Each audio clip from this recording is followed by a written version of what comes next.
All right, 1 second here.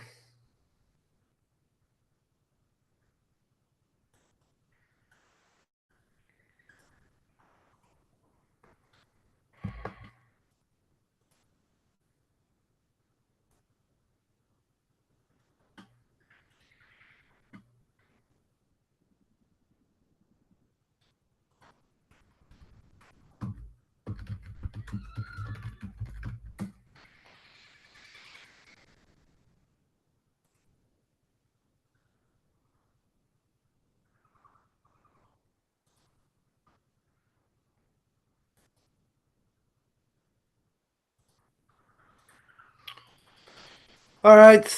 Welcome everyone holding by the Book of Leviticus Chapter 17. Again, welcome everyone holding by the Book of Leviticus Chapter 17. Do apologize for the delay. It was out of my control. Zoom issue, but I don't know. I have to fix that later. Again, want to welcome everyone holding by the Book of Leviticus Chapter 17. We're in verse 7.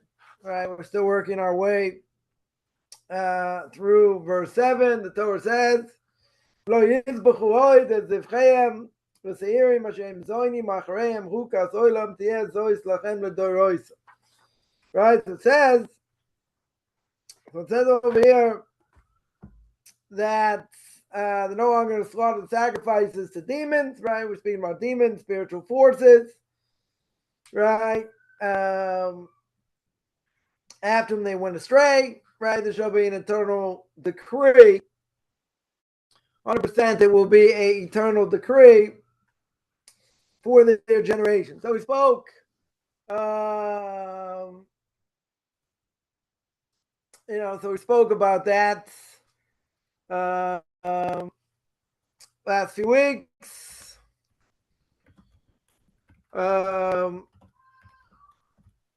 So there are three things we said before. There are three things that are similar demons in general. That demons are similar to humans, and similar as well. They're going to be similar as well to angels, right? That was the one in Chagiga, right? That we spoke about. And one other thing I want to mention, which I didn't really get to last week, is that one of the things they're similar to angels is that they can fly, right? They can fly around and they hear things about what's going on in the future, right? That's what the Gemara here says, that they fly around, they hear certain things about what's going to happen, right? What's going to happen in the future, right? So it's an obvious question, right? There's an obvious question the Gemara asks, and that is, well, what do you mean? They really know the future, right? How is it that they know the future? So here the Ramban says, yeah, they fly around, right? They have status like angels, so they do fly around. They have, they hear things, so to speak, from the Sari Mazolas, right? That we spoke about. Each planet has spiritual influence, right? That's what the Mazolas are, the planets. Planets have spiritual influence. The stars can have spiritual influence, as one of the commentaries of the Book of Job, right, says that his friends come and console him about all the difficulty, right, everything's going through. So what happens? Yeah, one explanation is, well, maybe it's all your bad luck. Why is it your bad luck? It's your bad luck over here, very simple, because at the end of the day, maybe what's happening is because the stars are set up in a certain way. So when the stars are set up in a certain way, it can influence a person, right? It can influence a person when they are, when they're born. So if a person be born under the planet, let's say of Mars, right? Mars is red. What does red represent? Blood. So someone has more of a tendency to blood. If they're born under that, if they're born under that star or that planet, let's say better. So that they could use their influence, for different things, right? For, let's say they want to use it for spiritual slaughter, right? To do circumcision, right? If they have more of affinity to blood. Now, obviously, you'll say, well, isn't it true? If someone has that as part of their nature, then we could say, well, maybe they'll go after it, maybe they'll kill people, maybe, different things. So if it's harnessed in the right way and it's used in the right way, so very good, right? Could it be used in the wrong way? Sure, right? It's part of a person's, it's part of their nature, so to speak. So the Gemara says, the end of tractate Shabbat or Shabbos, depending how you want to pronounce it, and that is that Jewish people are above that. In other words, even if they're born under certain heavenly influence from the stars, from the planets, whatever it is, they have the ability to overcome it. They have the ability to overcome it. Now, commentaries say it's not going to be easy. It's not going to be something that, they'll be able to do in a heartbeat. They'll be able to overcome it. But they can work very hard, they can overcome it.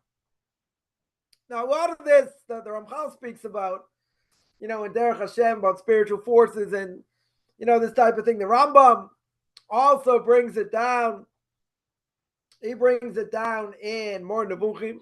I think we spoke about the More Nevuchim last week or a few weeks back, the More Nevuchim Guide for the Perplexed, where the Rambam goes into detail for the reasons for the mitzvahs. Now,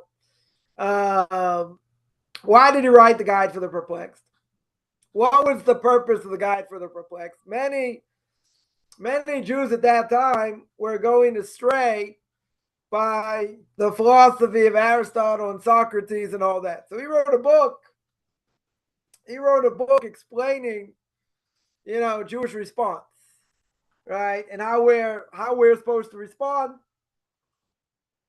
to their philosophical outlook. So he speaks about the influence of the stars, the influence of the planets. We see in Genesis, right, that the Gemara brings down as Rashi says, there's an argument between the sun and the moon, right? Two inanimate objects. You're gonna ask, how can they argue? Like, how can they be fighting? There's jealousy, right? Each one wants that power, right? So Rashi says, brings from the Gemara and Chulin. The Gemara and Chulin says, what, can two beings, two planets, two whatever you want to call them, inanimate objects, they both want to reign, but how can they both reign with one crown? Right? That's what the Gemara says. How can they reign with one crown? So there's a certain level of jealousy there, right? How that works, spiritual terms, you look at the Rambam, the Guide for the Perplexed, whatever, it's complex, Kabbalah, a lot of it, but the idea is that what happened over here? So God said, fine, the sun will rule over the day. The sun will have power during the day. Okay. And the moon will have power at night. Right? Will have power at night. So at the end of the day, what kind of balance is this? Again, at face value. What kind of balance would we say it is? Right? Because we're going to say there's a problem. What's the problem? The sun's got the power during the day. The moon, as we understand, the reflection of the sun. Even though the moon lights up the sky at night, the moon doesn't give off, as we understand, doesn't give off its own light. Right? So you could ask the question philosophically, how does that work? Right? How can that work? Right? That shouldn't work over here. In other words, if you're going to tell me in general that that's the case, then they're really fighting one against the other. So God says, fine, two of these inanimate objects can't wear the same crown. I get it. So what's God going to say? He said, okay, I'll let the sun be in charge during the day. The sun will have all the power during the day. Right? Give off the light during the day. And the moon at night, right? And the moon at night. So what happens? The sun itself has all the power. Right? Because the sun is giving off the light during the day. The moon, you'll say, okay, the moon was placated. The moon was given power over the stars. Right? Give off this light, whatever, that power at night. Because, a lot of the light comes from the moon. Even though the moon doesn't give off really its own light, right? Reflection of the sun, whatever it is. So you can ask the question, okay, the moon got placated, right? The moon's got power over the stars, right? He's a big light up there. So he's got the power over the stars, but he doesn't have his own power, right? It's an interesting question. He doesn't have his own power. Why doesn't he have his own power? Because he doesn't give off his own light. So if he doesn't give off his own light, what's the answer over here? Well, what really is the answer? So we should say, if he doesn't give off his own light, maybe the simple answer is the fact that he's ruling over nighttime, and even though the light goes through him, so good, so he's bigger than the stars, right? Or maybe some of the stars are bigger than him, even though we see them, they look really small. It could be bigger than the moon, but the moon reflects the night, right? The moon, meaning the moon's in charge of the night. So what's the point? Without getting lost over here, there's friction between the moon and the sun. Who's going to reign during the day? Who's going to reign at night? There's friction. You're going to say, someone's going to say, moon's an inanimate object. If the moon's an inanimate object, what feelings does it have? What do we care? The moon's feelings got hurt, so God placated it. What are they arguing about? Can the moon or the sun do anything they want? No. Right? The Ramchal states clear, Derech Hashem, others bring it down, a lot of it's Kabbalah. These things do not have free will, period. Right? So if the ocean and the wind, and they all got together and they say, hey, we want to make a tsunami, we're going to make an earthquake in the Atlantic, we're going to make a tsunami, right? We're going to get rid of half of Southeast Asia, we're going to put Atlas back on the map, no pun intended, right? So very good. God can say, I don't think so. So they'll huff and they'll puff and this, and what's going to happen? Nothing. Why is nothing going to happen? Because nothing is outside of God. First, the 13 principles, right? First, the 13 principles of the Rambam, and that is God is unique in the world. God is all powerful. If God is all powerful, he has no needs. Therefore, nothing has power outside of him. Impossible. Impossible for anything to have power outside of God. Otherwise, God's not God. God has to be absolute. First principle. He's got to be absolute. If he's not absolute, what does that mean? It means he has needs. God cannot have needs. God has no needs in general. Yeah. If he has no needs, if you tell me he's got needs, he's lacking. If he's lacking, he's not all powerful, right? By definition. So if God has no needs, obvious question that Ramchal asks, and path of the just, As also, in the introduction, Derech Hashem as well. Why did he create the world? What's the purpose of creation? Now, if we understand, very simple, God has no needs. Very simple. He has no needs. So why did he create the world? Simple answer is, it's not for him. By definition, he's got no needs. If he's got no needs, what does that mean? It means he must have created it for us. He wants us to enjoy God's greatness in the world. Be able to enjoy the world. Now, someone's going to ask me the $1.5 million question. And the $1.5 million question is, what does that mean? What does that mean? I'm supposed to enjoy the world. How am I supposed to do that? Well, it's very good. Right? It's very good. He gave us a book, manufactured himself, passed it down through Moses, right? In front of 3 million people. He gave us a Torah. He gave us a blueprint. He told us what we're supposed to do and how we're supposed to do it. He gave us a written law, gave us an oral law. Yeah. So what does that show? It shows God has a purpose for everything in the world. We may not necessarily understand, science has only uncovered very little, right? Now they're finally somewhat figuring out, according to medicine, why a person needs an appendix, right? If you're going to say that every part of the body is crucial, person's appendix bursts, what do? You take it out. You have no choice. Right? So finally starting to realize a little bit what the appendix is actually for. Because there's nothing superfluous. God did not create anything superfluous on the body except one thing. Right? That by a man is the foreskin. And the whole purpose of that foreskin is to take it off. That's the purpose. Every other part of the body, right, has a purpose.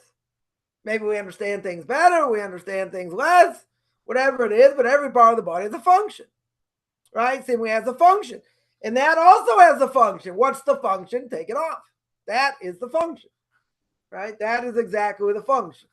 Now, that being said, there are a lot of things in the world that science has not uncovered. Now, there's a lot that science has uncovered. A lot of things we do understand, but there's a million things we don't. Right? That we don't fathom, that we don't understand.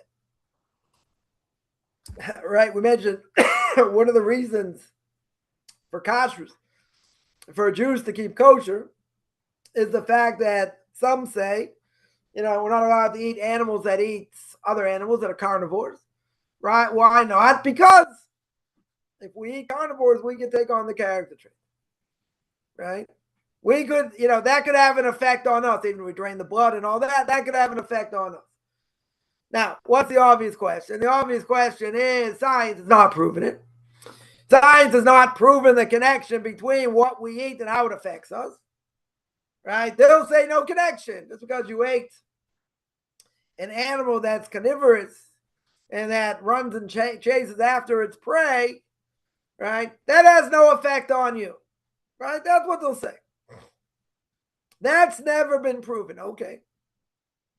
Now, what's the answer? Right? What's the answer to that? Regardless of whether science has proven it or not, as we always say, it doesn't mean anything. Science is not the catch-all, the end-all.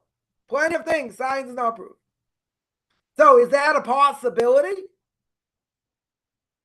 Is that a possibility why we keep kosher? Torah doesn't tell me why. Torah doesn't tell me, it just says, eat this, don't eat that. Right? By animals, they have certain signs. By fish, they have certain signs, that make them kosher or make them not kosher. Right? So the Torah doesn't say why. The Torah doesn't tell us. The Torah doesn't give us any reason at all. Nonetheless, so the Rambam and others try and come up with reasons, potential reasons.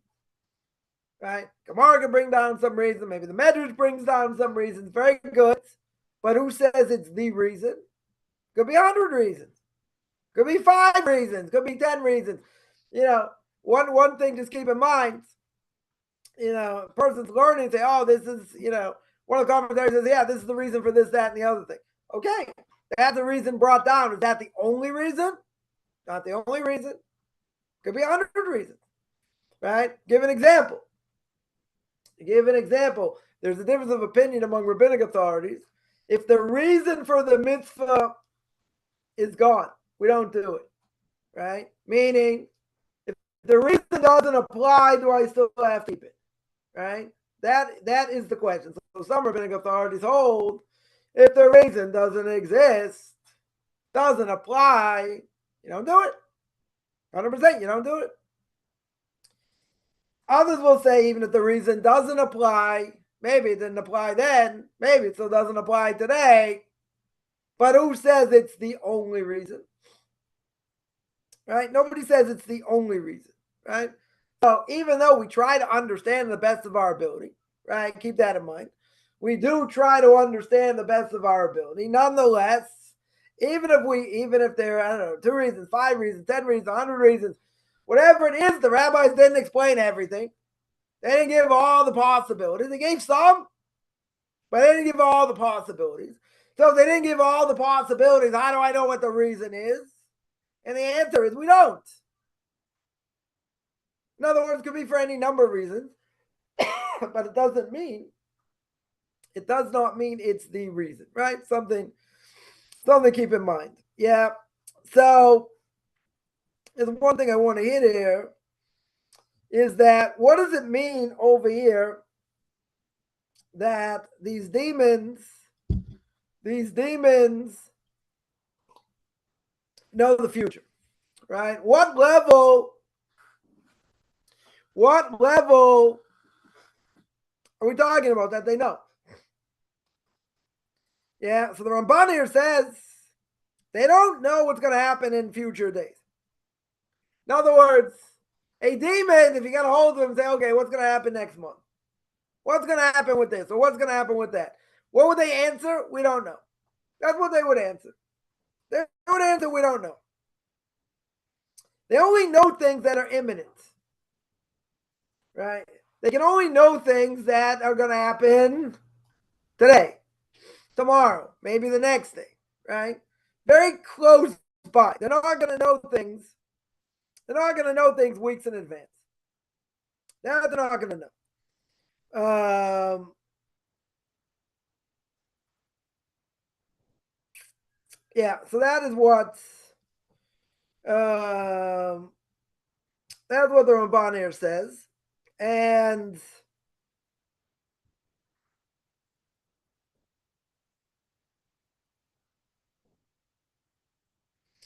yeah, also he points out one other thing, and it says in Deuteronomy chapter 32, verse 17, I'll get there, no idea when, probably when about 102, right? It says that they sacrificed the Shadim, they sacrificed the demons, that they're not a god, right? They're not a god over here, right? Pretty clear. So what does that mean? What does that mean? That they're not a god? We understand, right? God is in charge of them. They have no power. They have no power in and of themselves, right? That's exactly the point. That even if you want to sacrifice them, right? Even if you want to sacrifice to these demons, he says, what are you sacrificing to?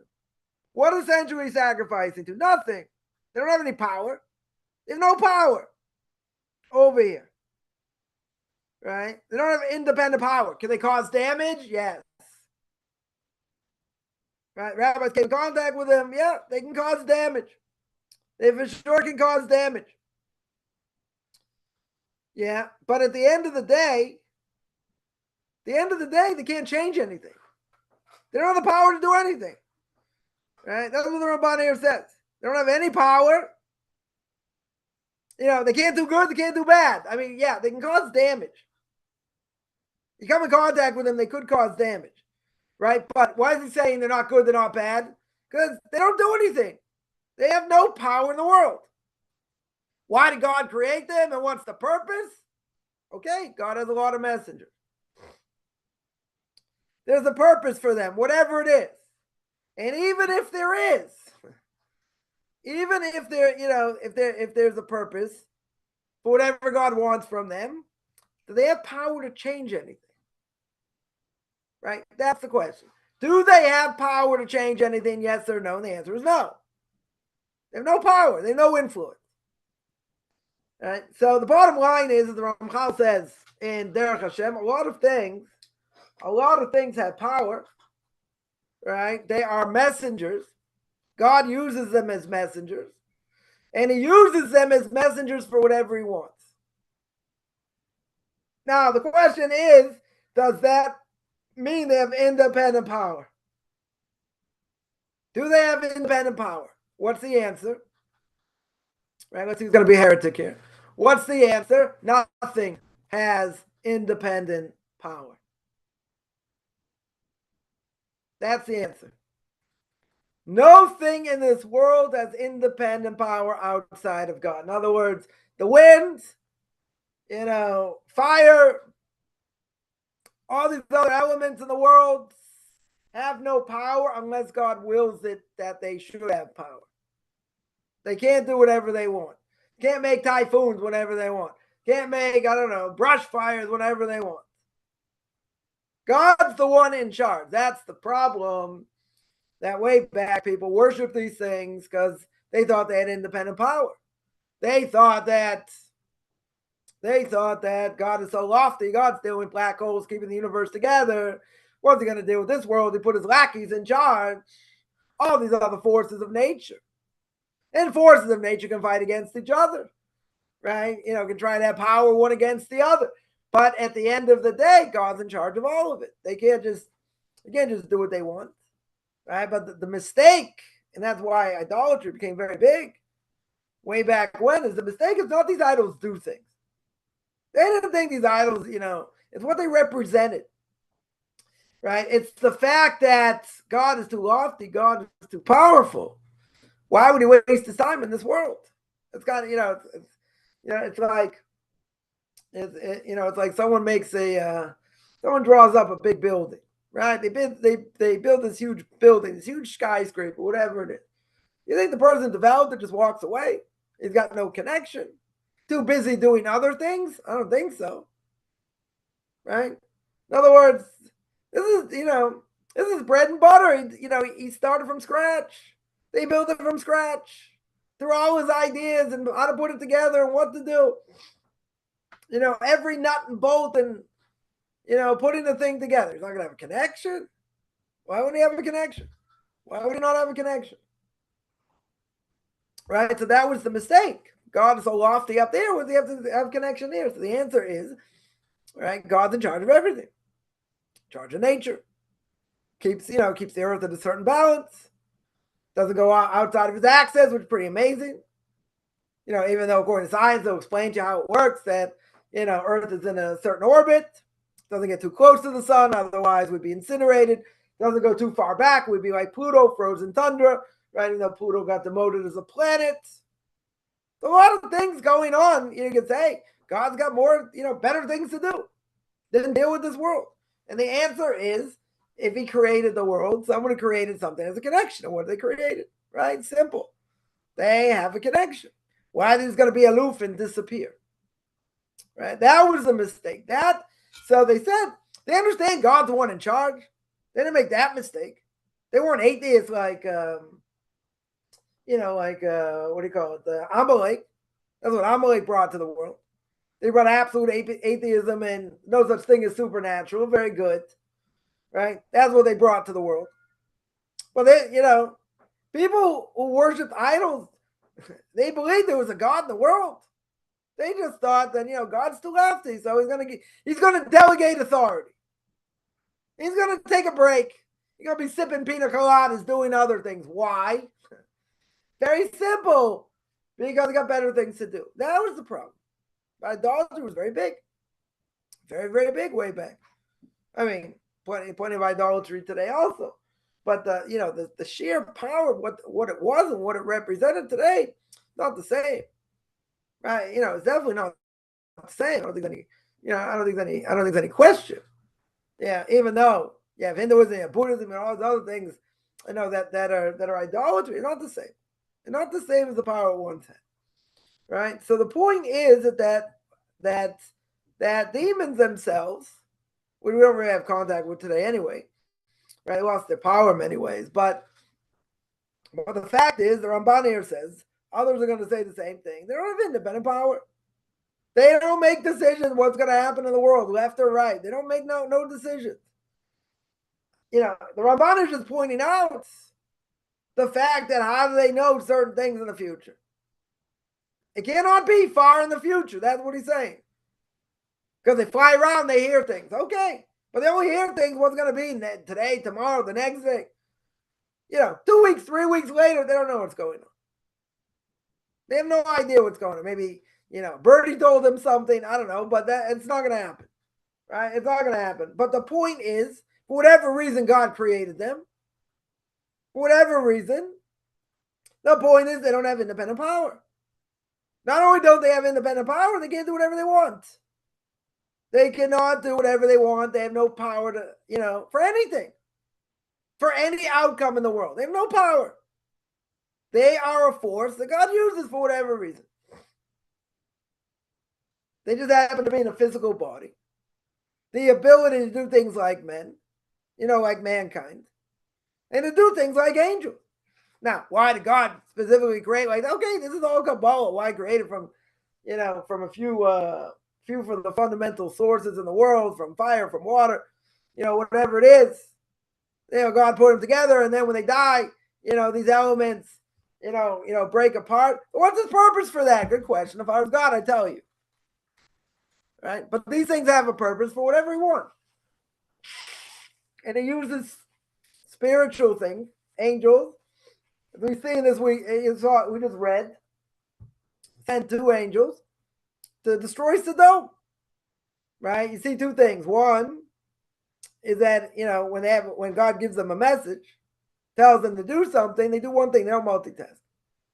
Right? 3 angels at the beginning of the Parshas Vayera, 3 angels dressed up as Arabs come visit Abraham. One to heal him, one to tell him he's going to have a child, right? Tell Sarah or tell him he's going to have a child. And the other two take care of Sodom. So again, they're messengers. They can't change what they're going to do. Some angels are on a higher level, some not. God uses them for whatever he wants. Again, look at Derech Hashem, right? Read Derech Hashem over there when he talks about spiritual forces, right? That's what I want to get out of the Ramban. I guess before we go further, a bunch of questions here. One is, someone says, how do you keep demons away from us? I just said, demons do not have contact with us. Demons' powers have been very much weakened. We're not in contact with demons. In time of the Talmud, the Gemara says where they hung out, right? How they, some of the rabbis had contact with them, and how dangerous they are to be around. They create havoc, right? They cause damage. Today, we see any demons today? Nobody sees demons today.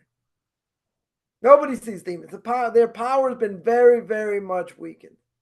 So someone's going to ask, how do I keep them away? You don't have to worry about it.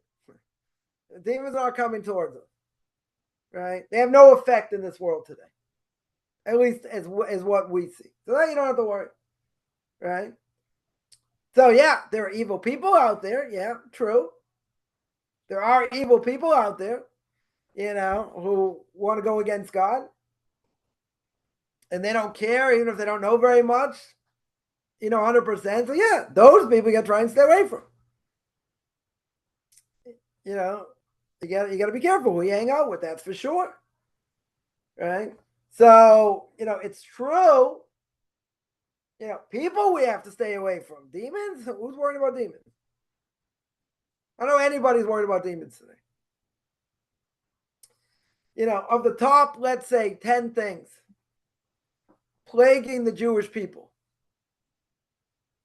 Worrying about demons is about number 1,258. It's not even on the list because their power has been gradually reduced. So, bad influence of evil people, yeah, that's a problem. and where a person works and what they hear and what they see, yeah, that's a serious problem. Demons? We're not worrying about demons. Right? Staying away from bad people, that's our obligation. And what, like someone once told me, how many secular Jews, right? A secular Jewish person said this. Israeli to boot, former Israeli, lives in the States. How many secular Jews do you hang out with? So I should have given an answer with an answer, and I'll tell you what the answer is. And the answer is, what are they trying to show? You only hang out with people who think like you, which is true. That is very true. We have to go to government offices, different things. Okay, so we see secular Jews. We have to interact with them. Fine. Are we living in communities in general here in Israel with secular Jews? No. In general, no. Unless you're moving to a place where ultra-Orthodox Jews are, buying up apartments and this and that. So, and it's cheaper. Okay. But in general, are ultra-Orthodox Jews staying in their own communities? Yes. Is it better? Yes. Right? So we're going to, everybody does this. Everybody's going to hang out with people that think like them. I don't care what people say. They're not so open-minded. In the last 30 years, I met one person who was open-minded. Truly open-minded. He was a Jew married to a non-Jew. And this Jew says, if I look into Judaism and I find out it's true and I have to change my life, I'm not willing to do it. I'm not willing to change, so I'm not going to look into it. Very good. They're intellectually honest.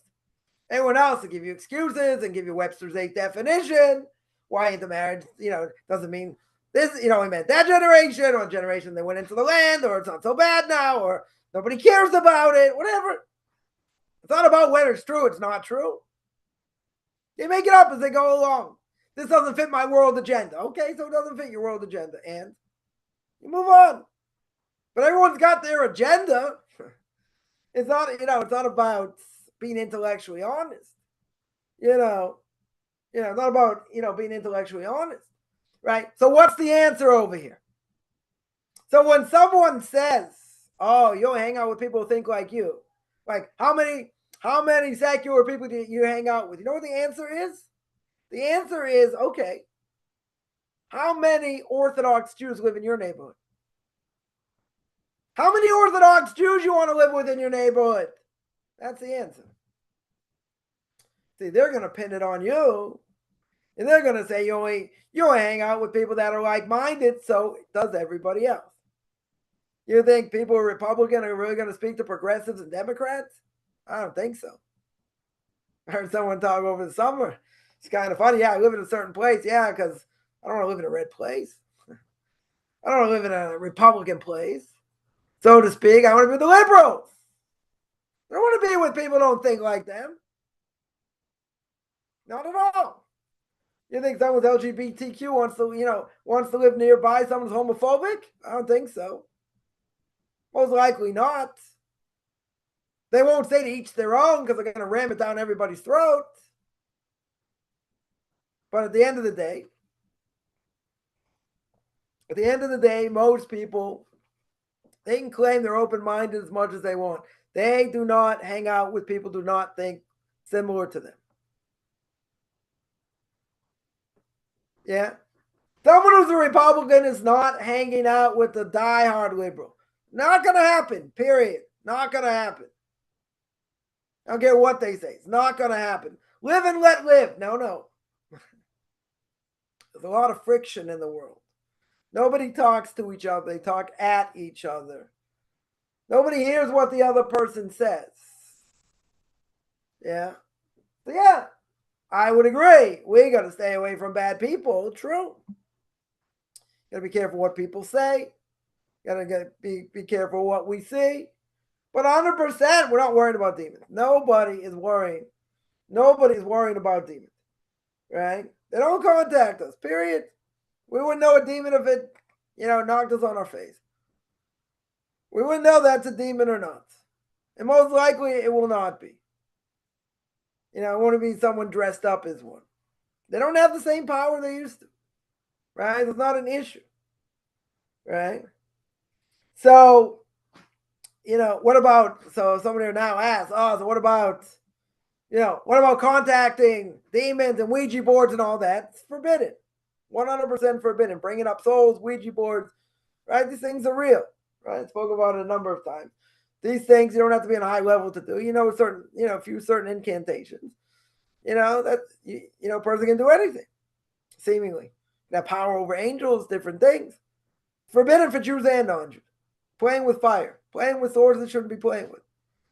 Right? So you're going to say, so why did God put it in the world? Same reason God put evil in the world. Doesn't mean God is evil. Why did he put evil in the world? Why did he put evil in the world? He put evil in the world for people to have a choice. People to choose good or evil. We're not robots. He gave us that ability. He gave us that ability to choose either good or bad. So if he gave us the ability, you're gonna say, but people could be bad. People could tap into the negative. You're right. Is that what God wants? No. It's exactly what God does not want. Right? It's exactly what he doesn't want. What God wants is us to do the right thing. That's what he wants. So why did he put an evil there? It's a test. Like anything else in this world. Everything is a test. Everything is a test. So therefore, I can choose to do the right thing, or I can choose to do the wrong thing. Everyone's got free choice. No one's a robot. Person wants to eat non-kosher today, can go do it. Right? As a Jew, doesn't apply to a non-Jew. Can do it if he wants. Okay. No one's forcing anyone to do anything, but everything's a test. Right? That's the point. That's the point. Right? So then follow up. They have free will. Why do they have free will?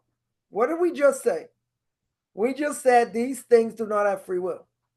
Nothing under God in this world has free will.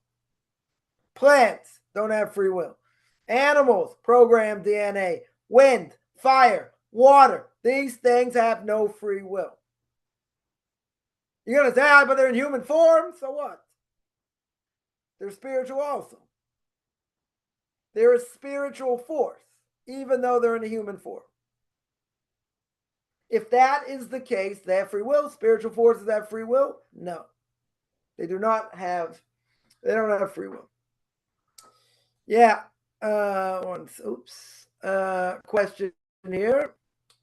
Questions here. One is black person converts to Judaism. Oh, yeah. Black person converts to Judaism. Okay. Yeah. They convert.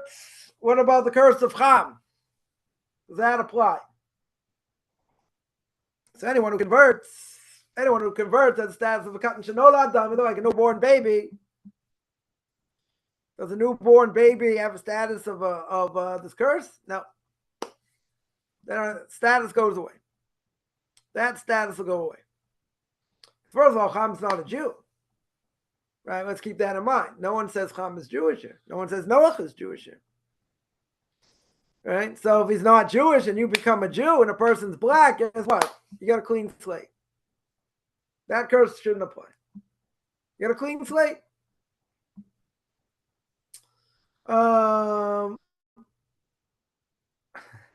Someone says, oh, interesting question.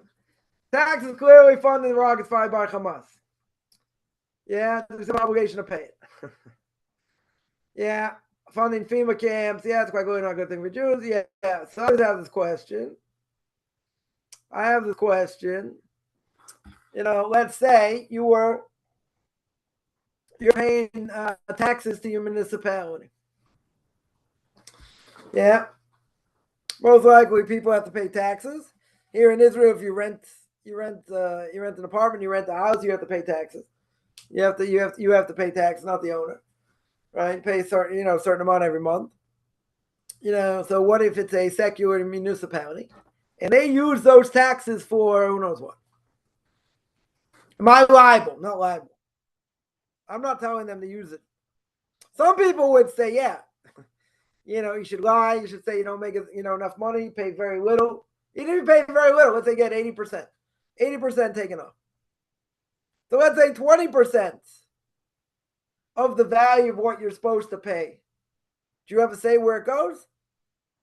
You don't have a say. Is that your problem? No.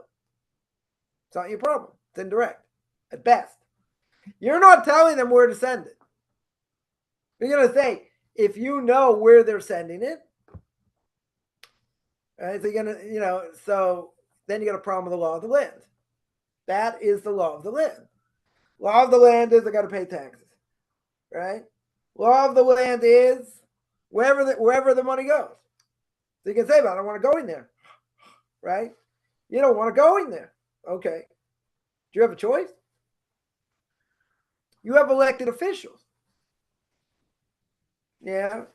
So people you vote for should act in your interest. That's who you're voting for. Do you have a say, though, in such a thing? Some places you might have a say if it's a local municipality. But that doesn't mean you can't pay it.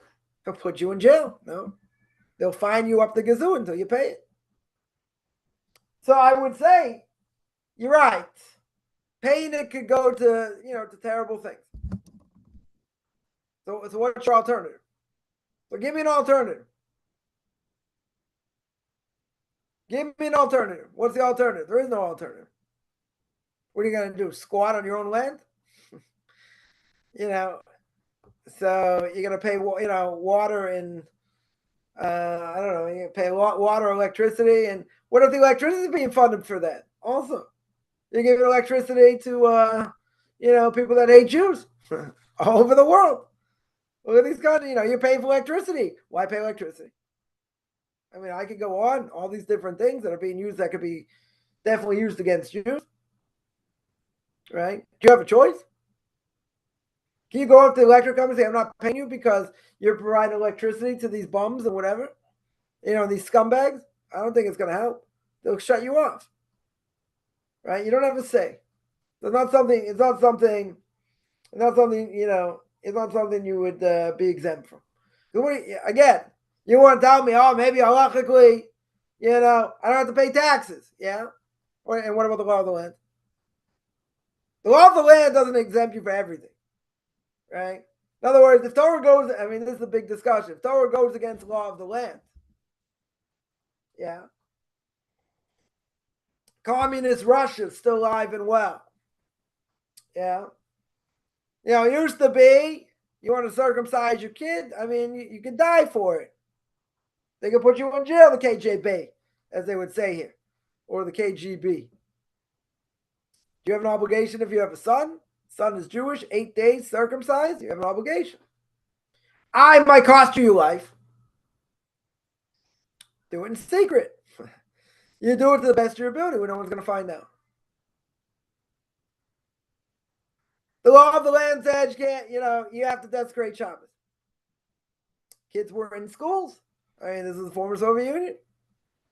Kids were in schools, they had to go on Saturday. So there were people who said, we're not going to write. We're not going to do this. They had serious problems. So how can they force you to go? That's what they do. You live in a messed up place. Not your fault. You were born in a messed up place. So you got to fight it to the best of your ability. You keep Shabbos. Very hard to keep Shabbos under those circumstances, isn't it? Yes, it is. Am I allowed to break Shabbos? No. If you do things in a different way, whatever. There are some ways around it.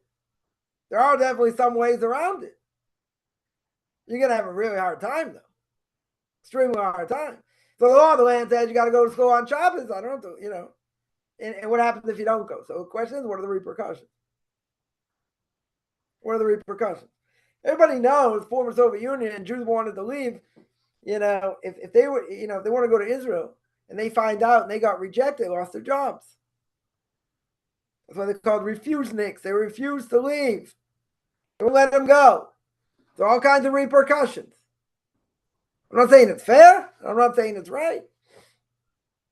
Things that go against Torah, Torah comes first. Torah comes first. There were people sent to Siberia and other places because they refused to give in. It depends what it is. Right? Shabbos is non-negotiable. They say, listen, what do people do in the States at the beginning of the century? They came from Europe, In other places they say, listen, you don't work on Saturday, you don't get paid. You don't come to work on Monday. And there are a lot of people who went to synagogue on Shabbos, went to work. It was a very big test. Very, very big test. Others stuck it out. There were some who were very strong. The problem was they kept saying, as Ramosha Feinstein in blessed memory said, it's all Zayin schwer to be a Yid. It's very hard to be a Jew. So what do their kids see? Their kids said, wow, it's so hard to be a Jew. Why would I want to be a religious Jew? Why would I want to keep Torah mitzvahs? It's too hard. So a lot of their kids, even if they kept Shabbos, and they had different jobs every week because they couldn't sustain it, kids said, I don't want to be part of that. If they did it with great joy and they don't care. I know some stories, on Sukkot. What would they use as decorations in their sukkah? All the pink slips they got. They got fired from their jobs. That was like their red badge of courage. They put all these pink slips being fired as part of sukkah decoration. There's a perspective how to look at it. There's a definite perspective. But if you're going to say, oh, this is hard, that's hard, the other thing's hard. And Judaism as a whole is hard. And it's very hard to keep. Who's going to want to keep? Who's going to sign up? Which kids are going to sign up in that generation? They want to go to synagogue every day. They want to pray every day. They want to learn every day. This and that. Who wants to sign up for it? They lost tens of thousands of Jews. Millions of Jews they lost. We'll call it American exile. It was hard. It was a very hard test. Extremely hard test. So I'll ask you the $1.5 million question. Yeah? Nobody should have to go through this test. But the $1.5 million question is, your employer says, you have to work on Shabbos. So listen, I'm a Jew in training. You can sue them. That's discrimination. That's religious discrimination. So, okay, today there are laws governing that. At the beginning, there weren't. So if you didn't want to work on Shabbos, you didn't have a job. You for sure didn't have a job. So what do you do? Some people, again, they had their Shabbos meal, they went to work. It was too hard of a test. Other people stood up to it. Somehow managed to survive, but they lost their kids in the process. Some didn't. Some of their kids stayed very strong also. It's a big test.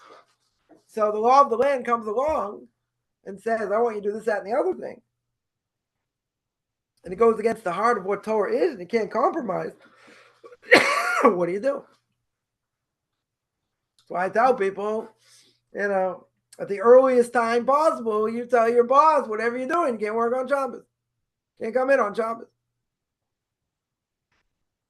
Yeah, I gotta say you're not Jewish. Get a rabbi to write your letter. I've done that for some people. Because they will say, you Jews don't do that. Doesn't matter. This is the obligation. So you can work around the problem. You can't work around the problem. At some point, you got to find another job. That can't be compromised. Cannot be compromised. And someone tell me, they said, Rabbi, I can't believe it. I made a meeting I can't get out of. It was the first day of Sukkot. This is someone who wanted to be Jewish. And I can't believe it, this, that. How could I have done it? And, I said, what should I do? There's no way out of the problem. They have to be at this meeting. For whatever reason. They have to be there. So, you know what I told them? I told them I got a great idea. I said, I got a great idea. They said, what's that? I said, this will solve the whole problem. I said, you know what the problem is? I said, you know how it's going to solve the whole problem? It's going to solve the whole problem because I told them, go out and buy a Jewish calendar. Go to a funeral parlor, go to a yeshiva, go somewhere, get a Jewish calendar and find out when the high holy days are and Sukkot is, right? And Passover is. Usually high holy days and Sukkot are in September. Sometimes it can be the end of September, October. Yeah, Passover can be the end of March, beginning of April, or the middle of April. Buy yourself a calendar. That was kind of nasty. I was like, buy yourself a calendar. So you want to ask me how you made such a mistake? You want to be, you want to be a Jew? You darn well better know when the holidays are. That was my answer. Man, I don't think they liked it. I don't think they liked the answer. But I said, how could you want to be a Jew and not know when the holidays are? They're responsible. If they're responsible, you're right. You're stuck now. You can't get out of it. It's a good thing you're not Jewish. Right? You can go. You can participate. It's not a problem. Yeah, I don't feel right. Okay, it doesn't matter. You don't feel right. Are you Jewish yet? I don't care what's in your heart. Are you Jewish yet? No. You're not Jewish yet. So if you're not Jewish yet, game over. Right? So you could go. Right? 100%. 100% you could go. Good. But in the future, you can't do that. In the future, you got to know. The holidays come first. Shabbos comes first. There's no compromise here. None. There's no compromise. Period. That's it. You got to do what you need to do. That's it. Right? So therefore what? So therefore I got an issue. You can't say, oh, the law of the land and where my tax goes. You have no choice. That's where your taxes are going. That's where it's going. Right? You elect other officials, maybe it'll change. But in general, that's not your problem. You're not telling them where to give it. They're going to give it anyway. So what? What difference does it make where they're going to give it? You're not actively saying this is where the money should go. You're not actually saying I should put my, this money's going, you know that a percentage of your money is going to LGBTQ. I don't want it to go there. Do you have a choice? Come on, do you have a choice? You don't have a choice. So you're going to say, I shouldn't pay tax. And what's going to happen if you don't pay taxes? You're going to say it goes against my religion. I'm against it. They're going to put you in jail. Or they're going to tax you up the gazoo until you pay it. It's the law of the land. I'm not saying it's right, but you don't have to worry you did something wrong. Right? That you don't have to worry. Right? That's indirect at best. Indirect at best. Now, someone says there's no connection between eating unkosher or being a violent person. Science has proven that it's more cruel to butcher us. Again, let's make very clear. There's an opinion that says you are what you eat. There is an opinion out there. That's why I brought it up. There's an opinion that you are what you eat, and by eating these type of animals can make you more cruel. There's an opinion. I'm telling you, there's an opinion. Okay. Now you want to tell me it's more cruel to butcher an non-kosher animal and how they do it. You're right. That's not the point. That is irrelevant to this discussion. The point over here was there's an opinion that says such a thing. Whether science has proven it or not, does it matter? There's an opinion. I'm telling you, there's an opinion. I don't care if science has proven it or not. Doesn't matter. I'm not saying it's the only reason. I would agree. The way non-Jews slaughter animals, 10 times worse. They can never say what we do is cruel. That's total anti-Semitism. Right? Anyone who's ever seen it or knows about it, right? Razor sharp knife, goes in the trachea and the windpipe, boom. Animal dies straight away. Straight away. I saw how non-Jews, at least when I was in Chile, when I was in South America, how they were hacking at these animals. I'm not going to get gross here. Yeah, that's inhumane. Or even better, in Switzerland, what they wanted to do is they wanted to electrocute or zap an animal and then ritually slaughter it. There's no question 3 days. Rabbi Shua Weinberg, of blessed memory, has a whole response about it, whether that's allowed or not. They didn't kill the animal. They just stunned it. That's not cruel. You ever see an animal get stunned? Have their brains fried? So anyway, he wrote this whole long response to basically saying that, even if they don't give it enough juice to kill it, forget about being cruel. That's another issue, right?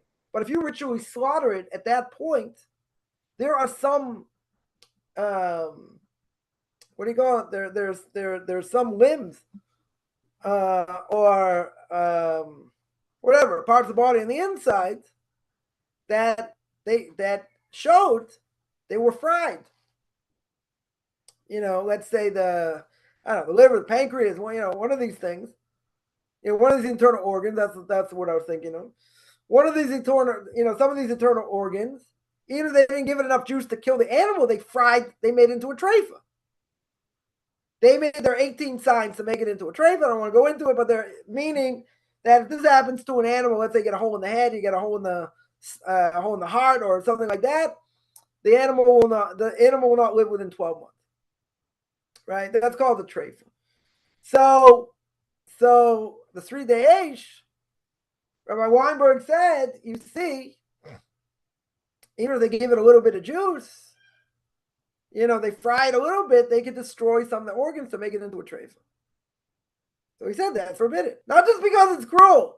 That's a different issue. But if that's the only way you could ritually slaughter animals in Switzerland, and it wouldn't have been a problem making the animal into a treifa, guess what? It would be all right. Technically, it would be all right. But if they fry it, and let's say it fries its brain, right? It doesn't kill it.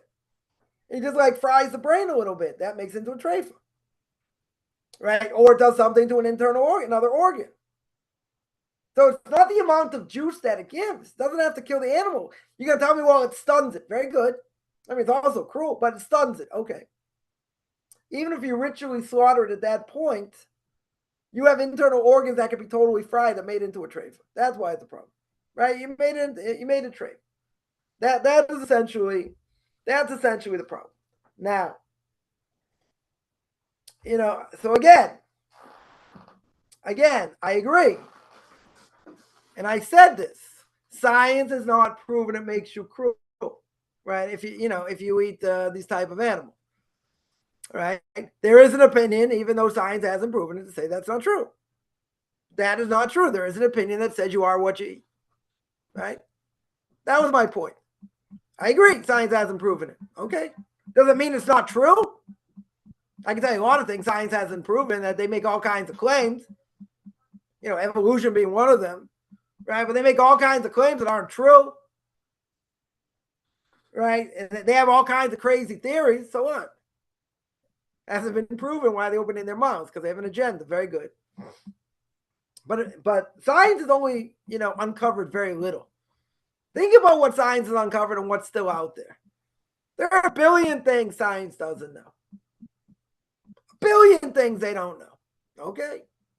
So just because they haven't shown it, that means it's not true. Come on. Look at all the things they were talking about cells and different things before they had microscopes.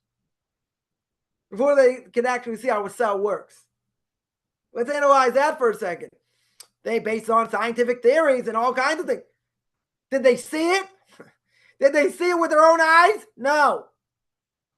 Microscopes were later, 1600s. Right, 1500s, 1600s, whatever it was. But the theories before that, the cell is like this, it does that, and does the other thing. They didn't know. They based it on different theories and different things. Very good. Yeah, you can say, well, they were just guessing. No, science is proven. Science is, mathematical. It's this, it's that. Okay. But once they saw it with their own eyes, different issue. That's a different issue. Very good. Right? So before that, they were talking, big game, and everyone's going, oh, yeah, it's this, that, and the other thing.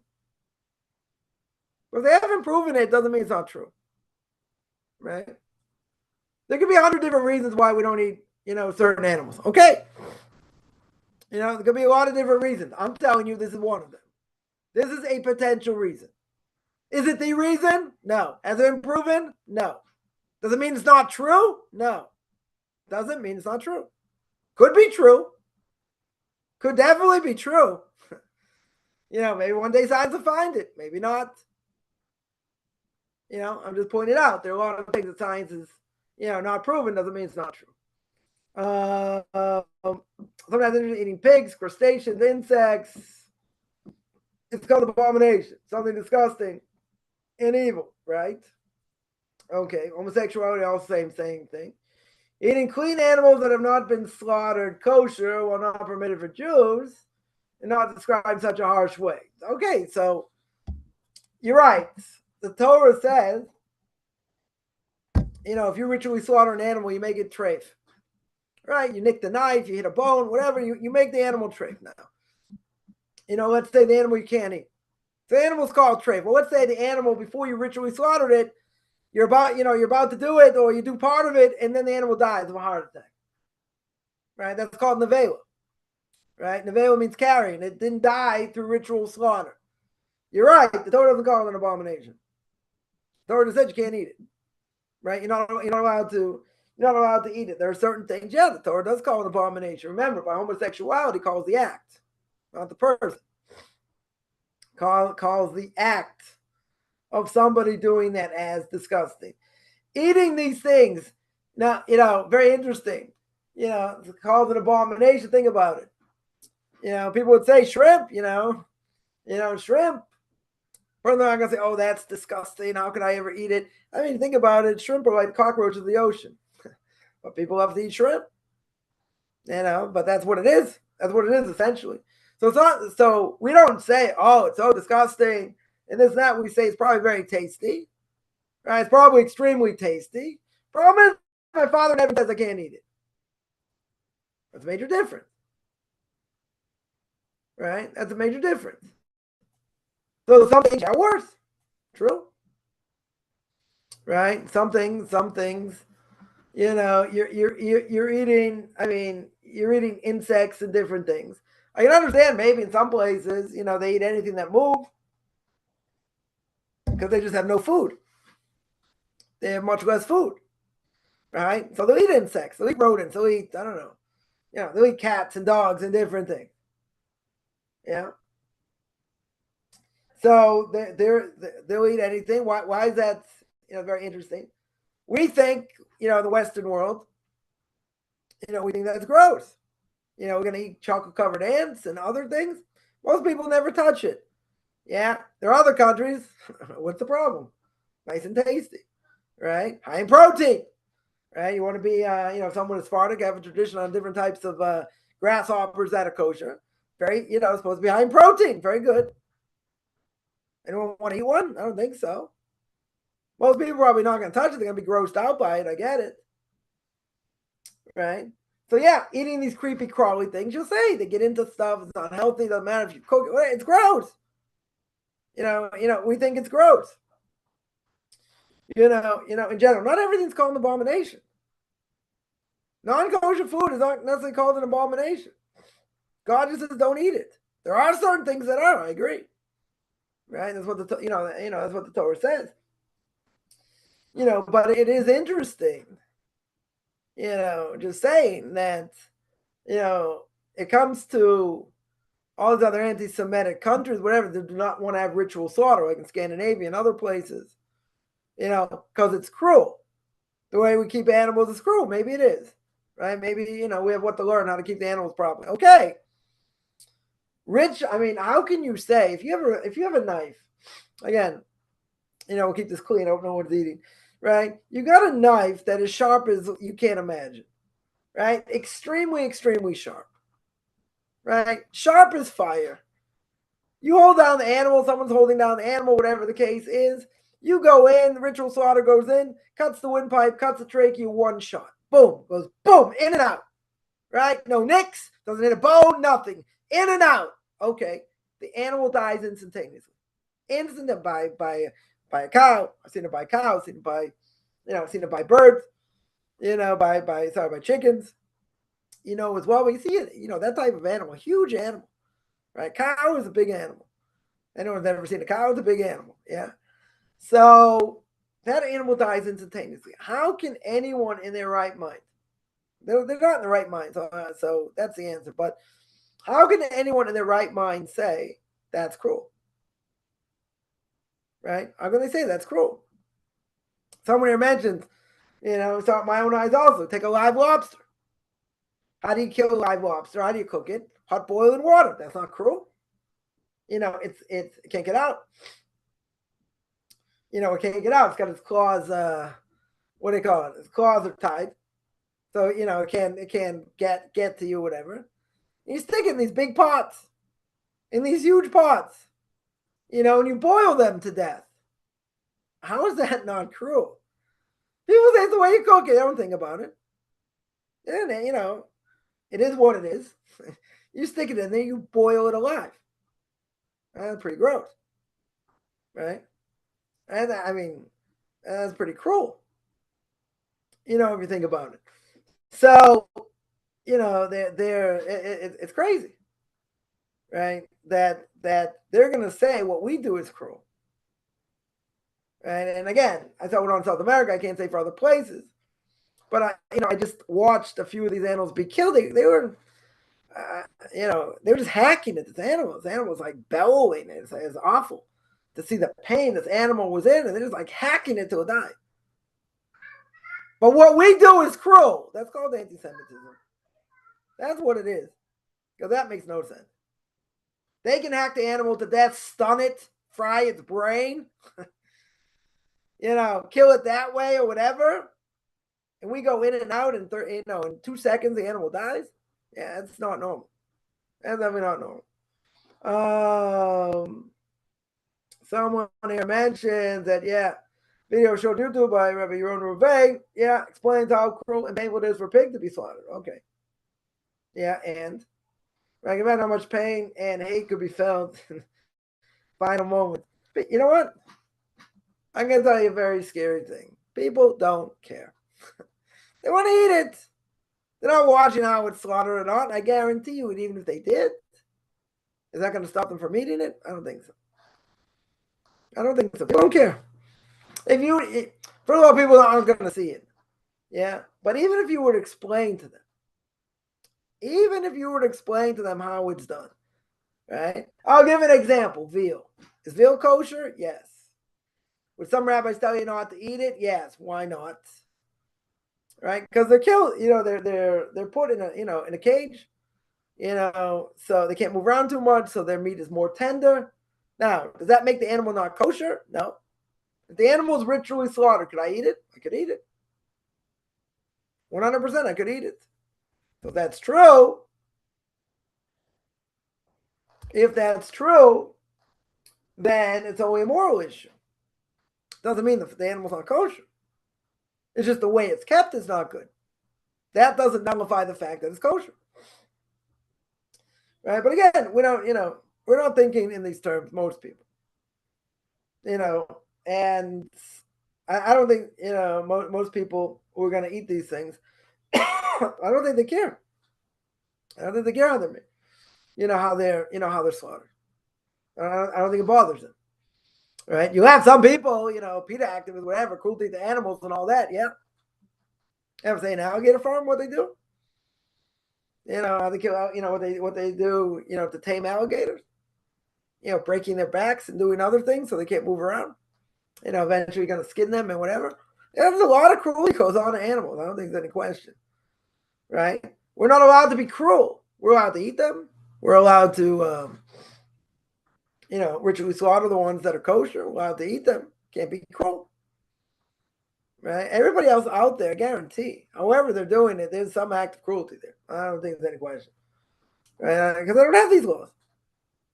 They're animals. I can do whatever I want to them. I slaughter them however I want.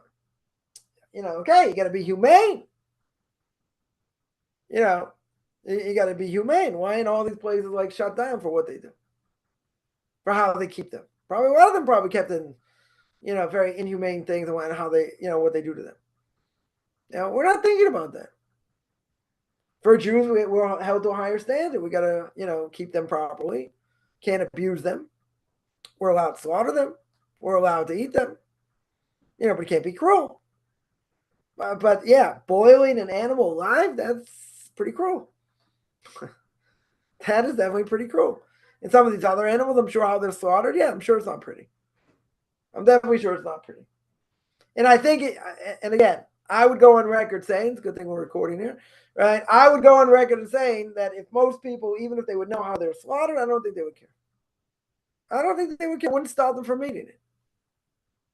Doesn't bother, if they saw it themselves. Maybe that'll change what they think. I don't know. I don't think for most people it would. I'm not going to make a person apathetic to Torah. Yes. That is true. That the Gemara says. If a Jew doesn't apply to a non-Jew.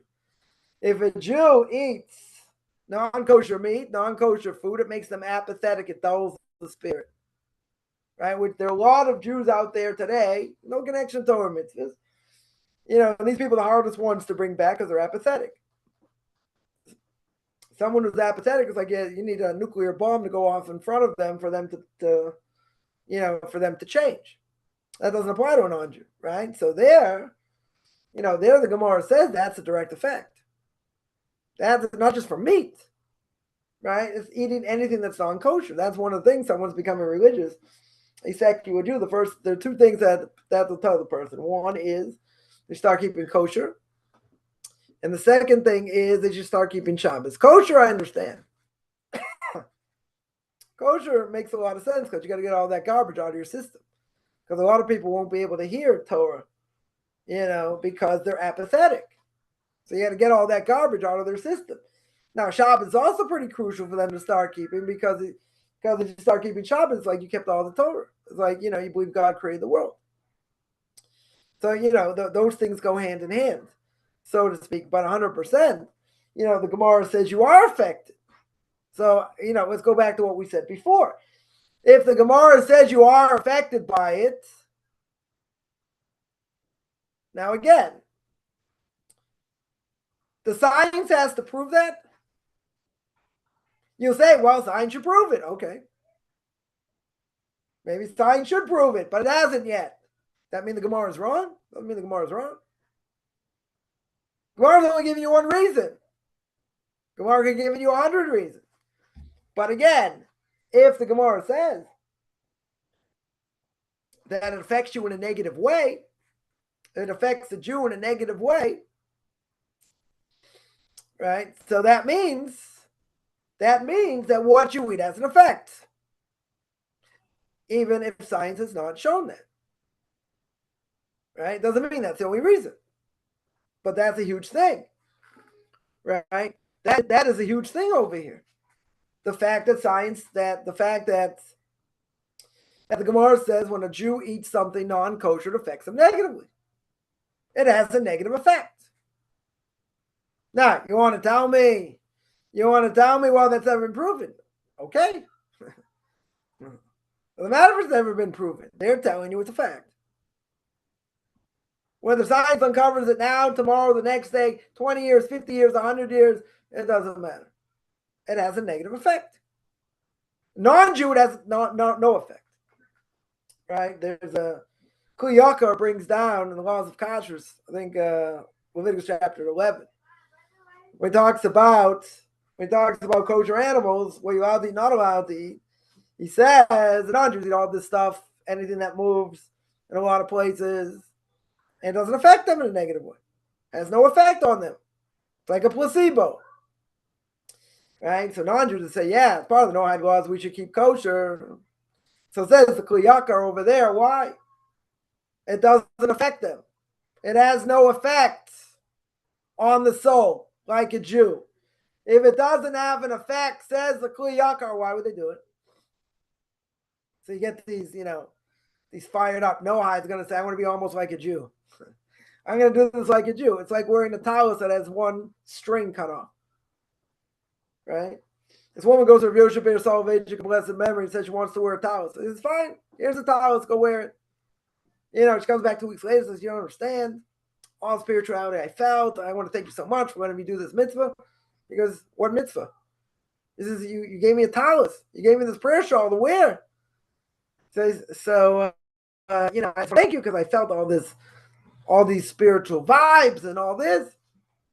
So Rabbi Soloveitchik said, I don't really know what you're talking about. Before I gave you the talus, I cut off one of the strings. I invalidated the talus before you wore it. That's what he said. So he said, you didn't get the mitzvah. You didn't get the spirituality of that. You didn't get the mitzvah at all because it's not a talus. A talus has 4 strings, right? They're really 8, right? You tie them together, whatever. If any of those strings are missing or they're cut off, let's say, to the point where you can't tie them, then it's not a talus. It's invalid. Right? So you have to get a whole another string and tie it to it. So this woman says, but what did I feel? I said, I don't know what you felt, but you didn't feel the mitzvah. There's no possible way you could have felt the effect of the mitzvah that you did. Why not? There's no mitzvah. So what she felt is like eating, it's like eating a placebo. They think, person ate, took a pill, whatever. It's gonna take away all the, take away your cold and this and that. Say, I feel so much better, blah blah blah. But there's only sugar in it. It didn't do anything. Your mind thinks it did something. So here, this woman's thinking, look at the beautiful mitzvah I did. Look at all the spirituality I felt. And he says, I don't know what you felt, but it was all in your mind because I didn't give you a talus. I cut off one of the strings that you didn't notice. I cut off one of the strings and validated it. So whatever you wore wasn't a talus. It's like wearing a towel with a couple fringes. That's what you wore. That's what you wore. What did she feel? No idea. But it wasn't from the power of the mitzvah. Right? That's the point. It wasn't the power of the mitzvah. So here someone points out very true. Right? It dulls the spirit. Totally dulls the spirit. Okay. Speak to any secular Jew who doesn't keep kosher. Trying to get Torah into them, I'm not going to say it's impossible. It's very, very hard. It's extremely hard to get Torah into them. They don't want to listen. You're going to say it's a liberal agenda. You're going to say it's this. You're going to say it's that. What's the main reason? Those are only partial reasons. What's the main reason? Because of the garbage they eat. Because the Gemara says the garbage a Jew eats and puts in their body dulls the spirits. It makes them apathetic. You ever meet someone who's apathetic trying to convince them of something? Right? You can't. Right? Almost impossible. Their mind isn't open. They're not interested. Why are they not interested? Because their spirit is dulled. The Gemara says, what does that mean? It means a Jew eats something not kosher and it dulls the spirit. The only way to undull the spirit is to get that garbage out of your system and to start eating kosher. Now, kosher doesn't necessarily mean it's healthier by any stretch. Plenty of kosher things that are probably totally bad for you, probably kill you in the process, right? Nonetheless, it has a spiritual effect on the person, regardless of whether science has proven it or not. The rabbis understood if you eat this stuff, it's going to be very hard for you to hear. It's going to be very hard for you to hear about Torah mitzvahs. Someone here mentions, we don't have many Orthodox Jews here, surrounded by liberal idiots. Yeah, that's the way of the world. Way probably most people. It's unfortunate. It's unfortunate. All these people have an agenda. Wrong agenda, obviously. And they just spew things and say things that it make no sense. I mentioned this last week. I had somebody say, I never answered them. I answered it on my Q&A. What all the problems and what happened in Israel is because of all the Orthodox in the government. It's all our fault. It's all our fault, and and all the protests, and that's all our fault. So the guard of the army was down, and people didn't want to serve, and that's the reason it happened. Those are not the facts on the ground at all, right? Everybody in the army, all the higher ups in the army, are they ultra-Orthodox Jews? Not even close. Most of them not even traditional Jews. They're secular Jews. Vast majority of them. Secular Jews, not all of them. You want to say it's because we're in the government? It's a lapse. Okay, you got an axe to grind against Orthodox Jews in the right wing. I get it. I'm not going to rehash this argument. That's insane. That is an insane argument. It's not bedded in reality at all. None. You want to tell me they're all out they're all sleeping on Shabbos when the attack happened? Maybe you have a point, but a very, very hard thing to say. Someone asked if animals suffered while being slaughtered affect non-Jews. Why would it affect non-Jews? Again, can a non-Jew eat treif up until the day they convert? Or on the day they convert, right before they go to the mikveh? Can they eat non-kosher? Yes.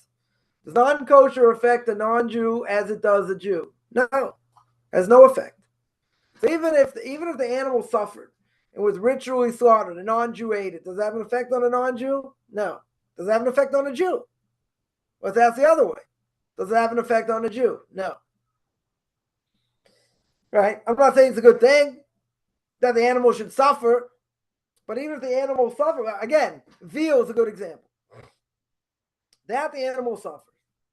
The animal's in it's a small cage, so the meat will be tasty or whatever, soft or whatever it is. That's cruel. True. And if you ritually slaughter the animal, can a Jew eat it? Yes. All the more so a non-Jew could eat it. Problem is, it's a moral issue. That animal shouldn't be kept like that and ritually slaughtered. Makes sense. Does it have an effect? Doesn't have an effect. That should not have an effect. Someone asks, one second, let me see if there are other questions.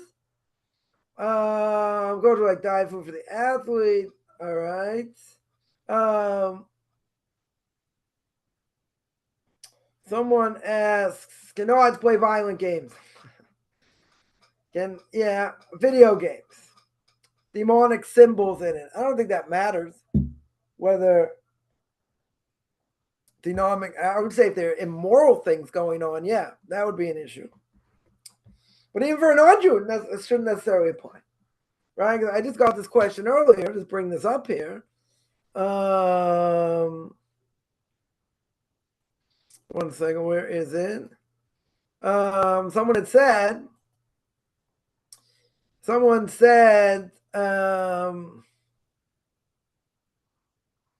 if a person goes to the gym, right, and not generally Jewish, right? Let's say majority inhabitants of this gym are not Jewish. So a guy goes to a gym, yeah, and a lot of the people there are non-Jews, right? And there are many women there. So the concern of improper thoughts for men does not apply to non-Jews. So someone asked, does it mean if a Jewish woman dressed in an unsneous way, they didn't dress in a modest way, cause improper thoughts in the minds of non-Jews? That's not a problem. Right? And is that not causing people to sin? Right? So it's a good question. Right? So my answer was, as I agree, are non-Jews in general, are they obligated in the laws of modesty? No. Should they be? I'm not going to say they should be. I would say it's a moral imperative, not one of the Noahide laws. Now, if a guy, all right, so this is for non-Jews. This is for non-Jews. If a non-Jew goes to a gym, mixed gym, right? There are women there. Let's just say they're not dressed so modest. Okay. So if the women there are not dressed so modest, right, and this non-Jewish guy has improper thoughts. Yeah. Does that apply? That apply to non-Jews? What's the answer? No. Right? So the person asked, isn't that Maktias Arabim is causing others to sin? So I would say like this. If, a person walking down the street, Jews walking down the street, summertime, right? Nice and warm. Woman passes by not wearing very much, right? Let's just say, we'll keep it clean. She's not wearing very much. The Jew turns around and stares and looks. Is it his fault that he looked? Yes. 100%. Doesn't act on anything, whatever. Right? Is it his fault? Yes. Now, is there a transgression for non-Jews in what we call lifnei v'lo titein mikshel, which means that are you putting a stumbling block in front of someone? Right? That's the question. Right? That is the question. And the answer is no. There's no prohibition of putting a stumbling block. Right? They're putting a stumbling block in front of them. There's no such thing by a non-Jew. Right? No such thing. Now, if the Jew looks, is it his fault? Yes. But the non-Jew causing him to sin, not their fault. It's the way they dress. They don't have obligation to dress modestly. I would say it's a moral imperative, yes. As a moral imperative, should they dress modestly? Yes. Obligation? No. So then someone says, it's kind of shocking. I was taught otherwise. Even non-Jews have to be stringent on modesty. I don't know where they got it from.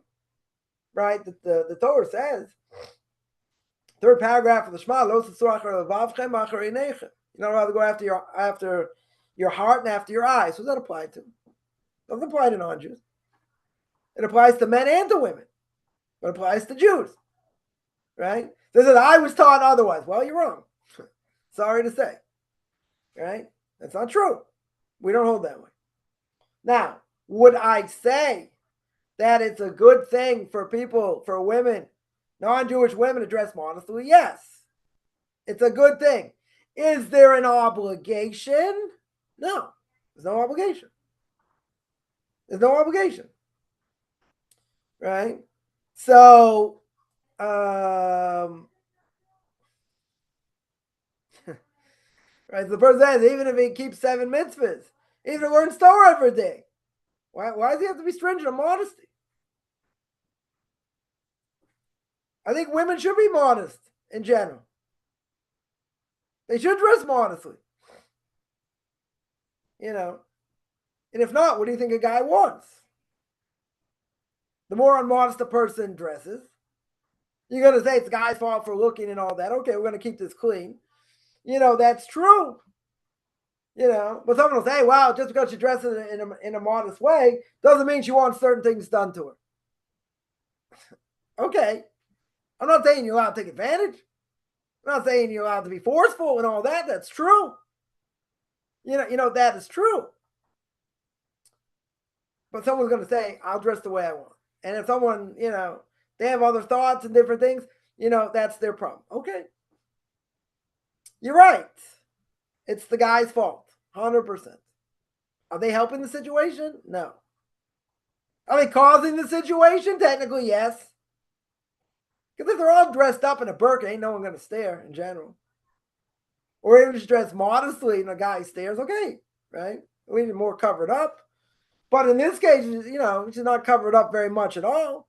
She's out in a tank top and shorts. Free game.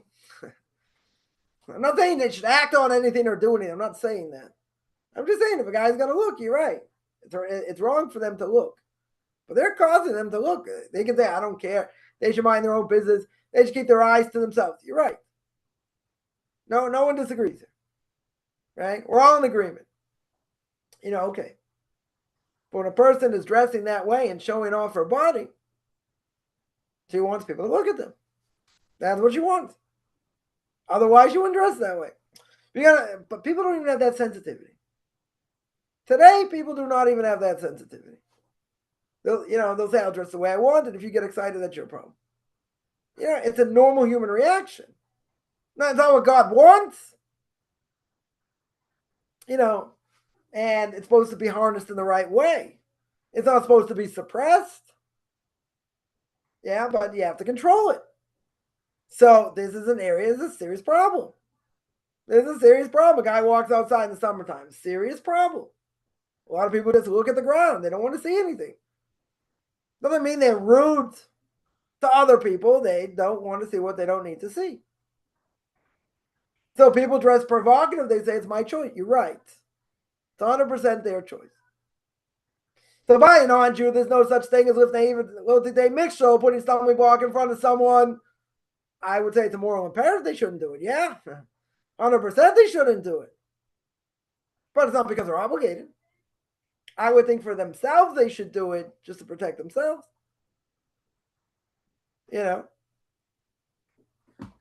So that was an interesting thing. A person couldn't understand. Right? Why wouldn't that apply to non-Jews? Why should it? Why should it? Causing someone to go astray. Who says a non-Jew has to be modest in the way they dress? What law of the Noahide laws it comes under? Right? There's no obligation. None. I would say it's not a good thing. Definitely not a good thing for a lot of reasons. Obligation for the Noahide laws? Nobody says. Who says? Who says an obligation under the Noahide laws? Yeah, let me see other questions here. Asks, 1 second here. I get some of these questions. How often and when is allowed someone to visit the Torah, visit a cemetery? Really go as often as you want. A lot of people go, let's say during Rosh Hashanah and Yom Kippur, right? I would say a lot of people go then. Some people go on your site of a parent or relative, passed away, to go to the cemetery then. In the States, when do people go to cemetery? Mother's Day, Father's Day, maybe, right? You can go as much as you want. You can't go on Shabbos, right? You can't go on a festival. Let's make clear, right? Those days you can't go, right? But any other times, no reason not, should you go a lot? I don't know. There are those that say that women shouldn't go at all, right? That women shouldn't go to a cemetery. Just, going to a cemetery, just keep in mind, brings, there's a lot of impurity in a cemetery, a lot of impurity. So the fact is, my Rebbe is very big on not going to cemeteries, even of great rabbis. To pray there, not to pray to them, right? That's idolatry. But even to go to graves of Torah giants and whatever, right? He's definitely not a big advocate of that. The Vilna Gaon was not a big advocate of that. But going to a cemetery, just it brings out more. What do you call it? Impurity, right? You're there to pray, right? Say Tehillim, say Psalms or whatever, okay, right? But there are those that say 100%, you shouldn't go that much, right? You really shouldn't go that much. What would I say? I would say if a person wants to go, they can go. I would say in general, I don't think women go. Women definitely don't go in general, but someone wants to go. Someone wants to go, that they could go. All the Jews' holidays are in the Torah.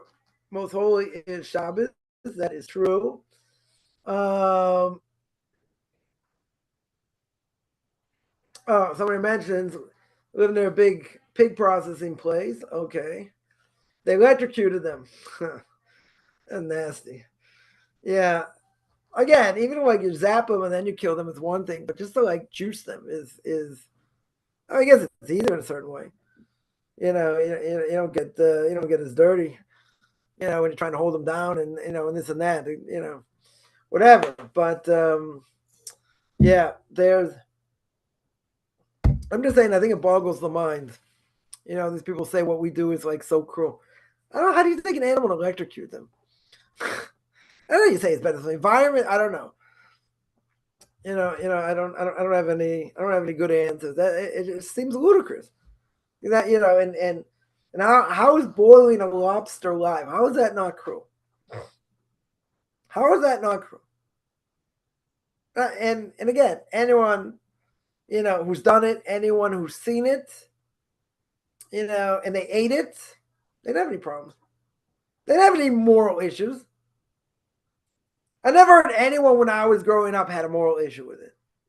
No one even brought it up. You take them, they're moving around a little bit, whatever. You got this humongous pot, you stick them in, you fry them up, you boil them up, right? They have a moral issue. People couldn't sit down and eat it. They were so mortified by it. Nobody. Say when I was a kid, never heard anything like that. Never. Didn't bother them. That's don't you think that's kind of cruel? Killing them, they'll say it's the way you eat it. Don't watch. That's what someone would say. So don't watch. Who said you have to watch? Close your eyes. Then you'll eat it. If you knew how a lot of things were prepared and slaughtered, you probably never eat anything. Right? In the secular world. You never eat anything. Right? Again, it's because it says it's kosher and it's got great rabbinic supervision, doesn't mean it's healthy by any stretch. And a lot of things you got to check for bugs anyway. Right? Certain things, you have to check for bugs. But there are plenty of people out there eating bugs. I don't think there's any question. We don't eat bugs. Yeah? Take broccoli. Raw broccoli, cauliflower. Right? That's like Mutual of Omaha's Wild Kingdom. Anyone who knows what I'm talking about, it's huge. So many bugs that you can't eat it. You have to know how to check it. I mean, it's very hard to check. They're known to be infested. Right? Broccoli, cauliflower, lettuce, you have to know how to check. Right? Strawberries, very hard to check. Very hard to check today. Figs. I mean, figs you could check also. Like, there are things that are known to be infested. You got, worldwide bug experts. Know these things. Know these things. So, like, eating a bug is worse than eating pig. Eat a bug, you get 5 or 6 prohibitions in one shot. Eat pig is only one. Everyone thinks, oh, pig is so much worse. Not. In that sense. So, you have all these things.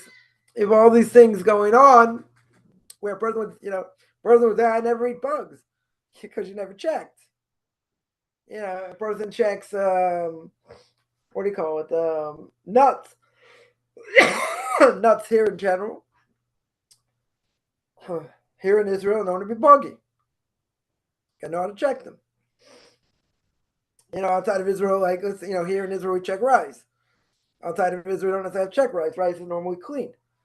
Once I was in the States, my wife actually found bugs, in rice. So someone said, oh, it must have been an old packet, whatever. Got used to checking, you check. It can happen, it's not possible. But you ask most secular Jews or non-Jews about eating bugs, it's like, we don't eat bugs. What are you talking about? Everything we eat, everything's fresh. We don't eat bugs. Yeah, because you never checked. Someone once took a head of lettuce. I had a lettuce. I was like, no bugs. Took out the core. You don't want to know what was in there. It was a fresh head of lettuce. You got to know how to check. If you don't know how to check, you got a problem. Right? You're going to be eating bugs. I don't think there's any question. Right? No question at all. And things that are infested, I wouldn't take a chance to eat it. It's just not worth it. The time amount, it takes to check and how you're supposed to do it and this and that. Okay, so you don't eat it. There are certain places that have, cauliflower, broccoli, whatever, that's cleaned. Like, let's say it's frozen, but it's cleaned in a certain way. In a specific way to get, and then they get the bugs out and all that. That's, okay. But something raw, right? In an Orthodox home, they ain't gonna eat raw cauliflower. You have to soak it and cut it and soak it and this. I mean, whatever. There's a lot to do. But I'm saying, if it's infested, why would you take a chance? Right? Why in the world would you take a chance? You're 5 or 6 prohibitions, one shot. Things that are not necessarily seen to be infested. Okay, you get, most fruits and vegetables, take a look at it. It looks clean, fine. Do I have to open it? No. If I see, let's say, a hole in an apple, partial hole in an apple, then I got to check. That you got to check, right? But most fruits and vegetables, no issues. There are certain things, strawberries, yeah, big problem to check. Very, very big problem to check. Other things also, you have to know how to check them. Everybody has to know how to check them. Let me see other questions here. So our wives are being prepared for a barbecue. Yeah, they got the in contact. Yeah. All right. We're not going to get gross here, but yeah. I mean, it's crazy. How about the idea of the dead of a Mexican holiday go with the loved ones in cemeteries, permitted to go on that day? Oh, good question. Mexican holiday. Question is if it's idolatrous or not. If it's idolatrous, I would say no, it's not idolatrous.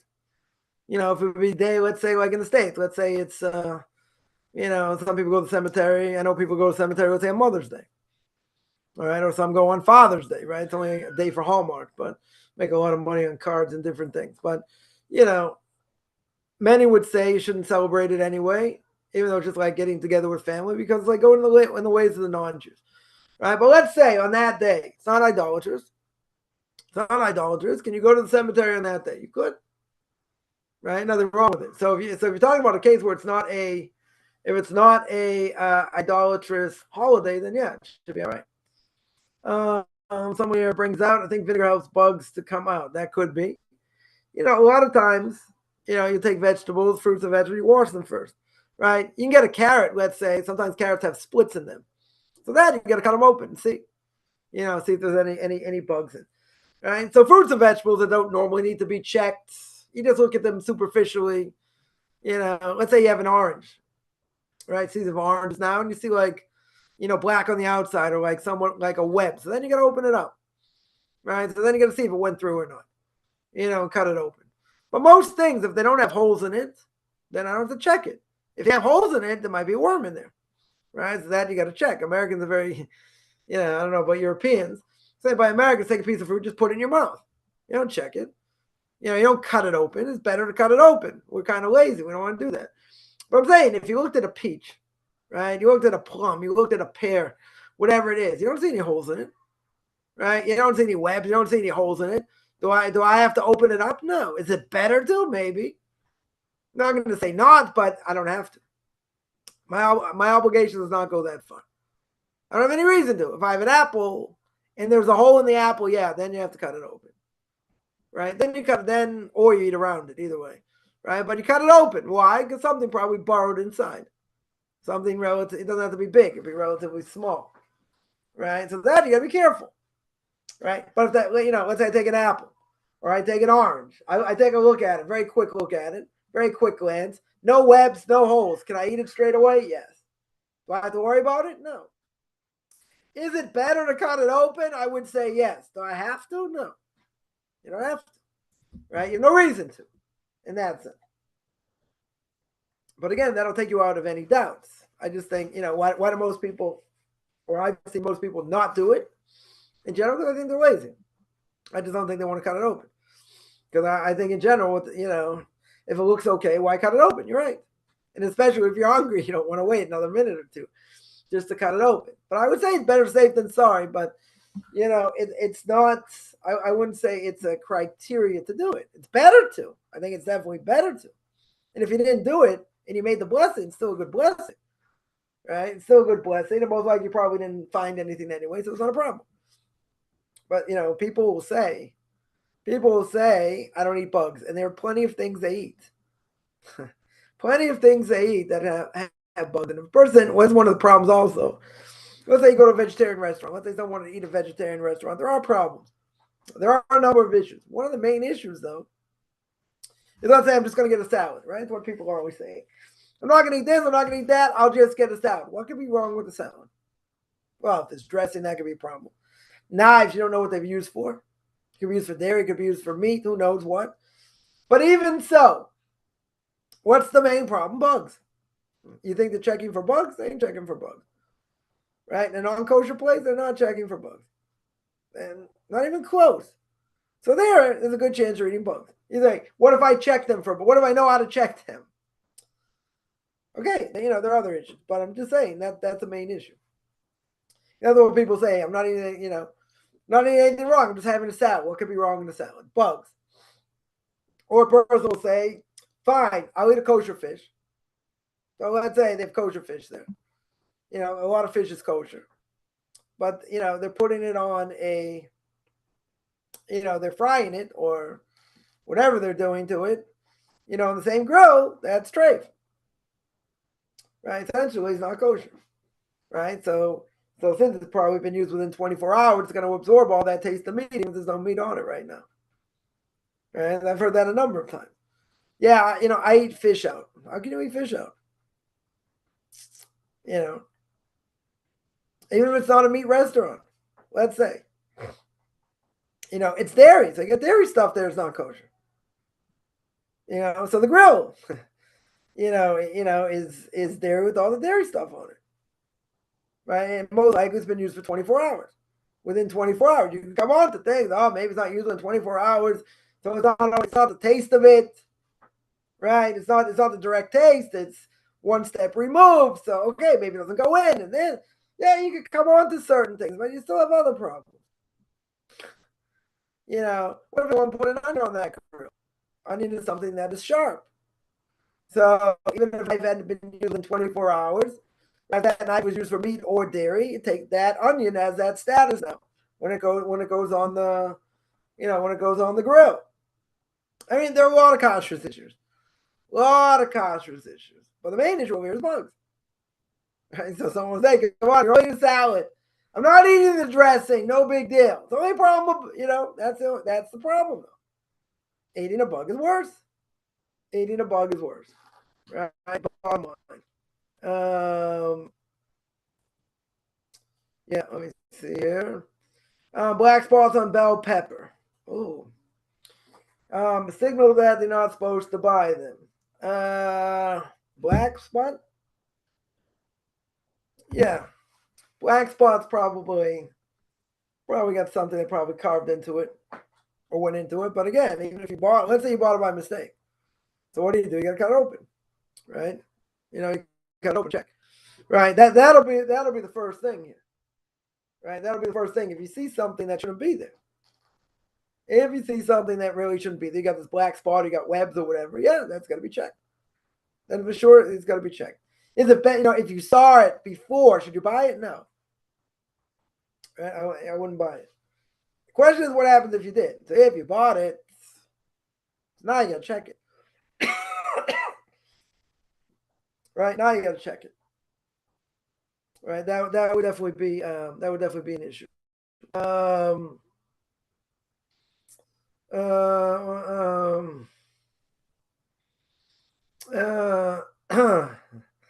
Someone imagines maybe in the future we'll have have machine equipment, AI, automation to handle bugs. I don't know if they're gonna get all the bugs out. You'd have to train it very well what to look for. Right? Let's say you get strawberries, they get right under the skin. Can't see them. Right? Same color as the skin of the strawberry. So how are they going to make that out?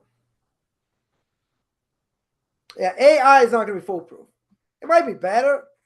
It'll eventually, it'll get better, but there's the whole question, let's say artificial intelligence had, 120,000 books, Hebrew books, right? Of all the commentaries, this and that.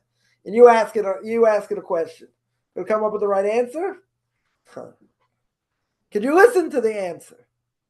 What if it's a personal question? I mean, they're not going to know personal. Not personal. They're gonna take the facts in front of them.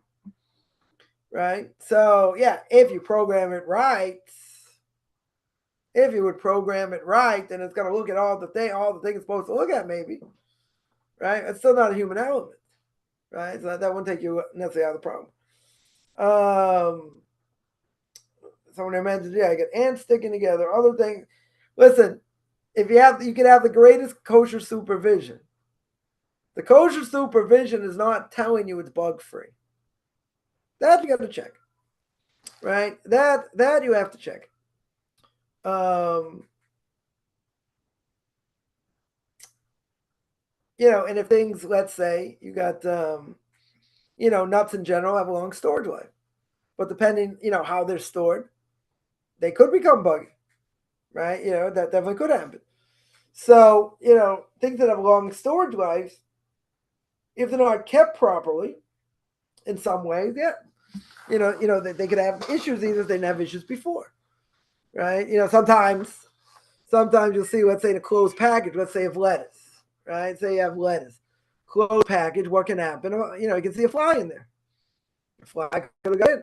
You didn't want it to get there, right? You can say, what's this dead fly doing there? I mean, not obviously it's dead, it's not alive. Yeah, it doesn't matter, right? Bottom line is you got to check it. Right, there are things that definitely need to be checked. And again, if you would ask most people will tell you it's not an issue. They'll tell you I don't eat bugs. And if I ever found a bug, it would have been an old thing. It would have been this, would have been that. Yeah, very good, but it's not true. Yeah, it's definitely not true. People eat strawberries like they're going out of style. They're extremely infested. Extremely infested. I haven't eaten strawberry years. Right? The only way around the problem is if you bought them, you ground them up. So even if there was a bug in there, or there were bugs in there, they're not whole now.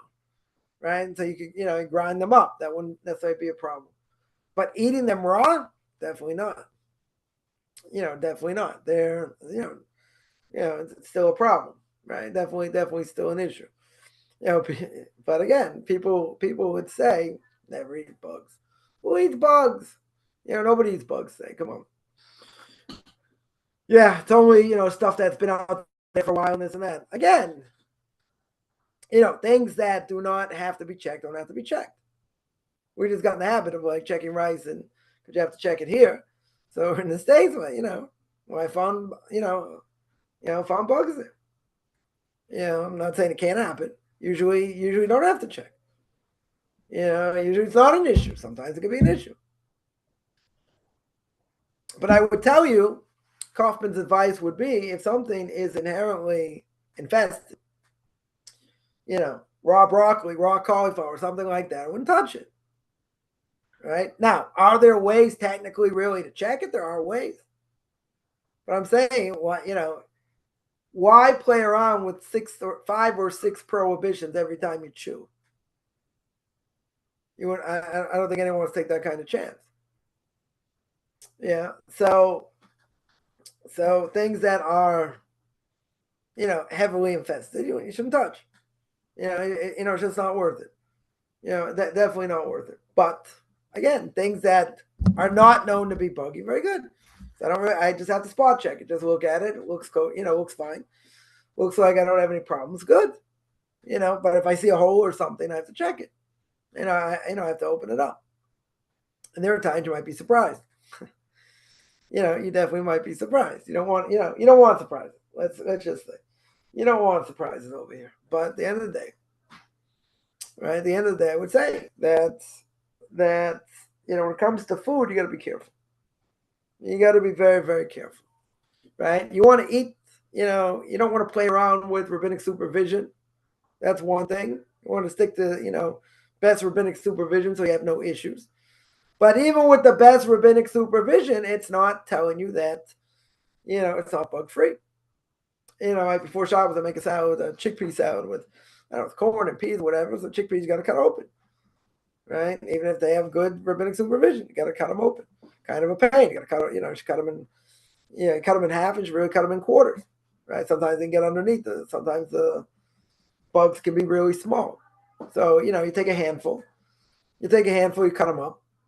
You don't see any problems. Very good. You can put the whole can in, right? By peas and carrots, I don't have a problem, right? Sorry, peas and corn, I don't have a problem because they're not infested. They don't have to be checked. They don't have to be checked. If I saw, some of them had dark spots on them, okay. But in general, you don't necessarily have to check them. If it's something that normally has to be checked, fine. Dates, they have to be checked.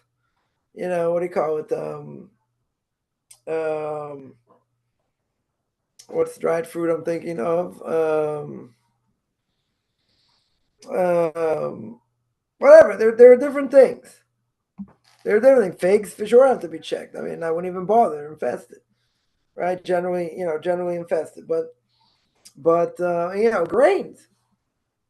Grains can be infested because of the way that they can be kept for a long time, right? So they should be checked.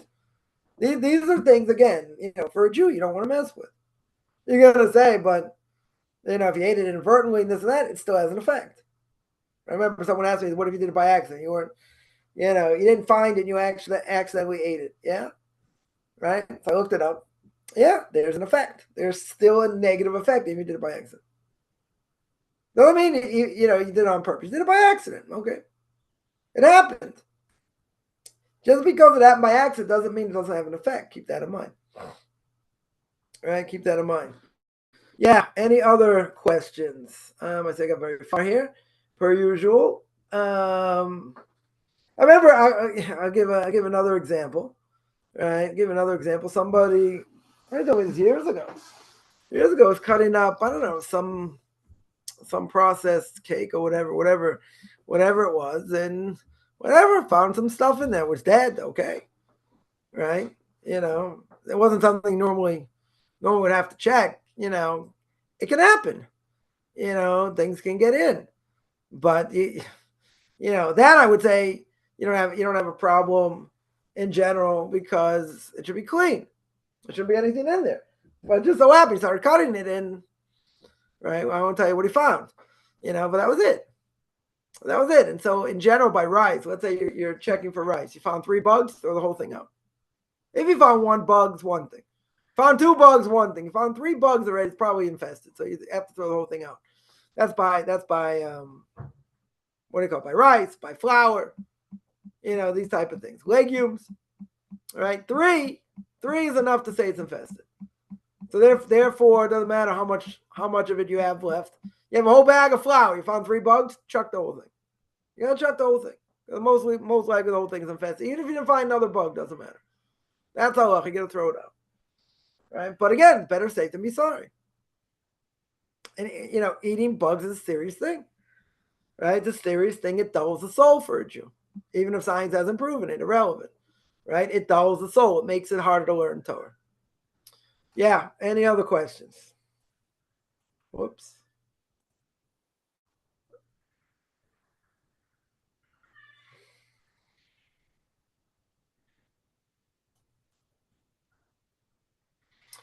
All right. No other questions. We'll continue with this, I guess, with this verse next week. I do apologize for the delay.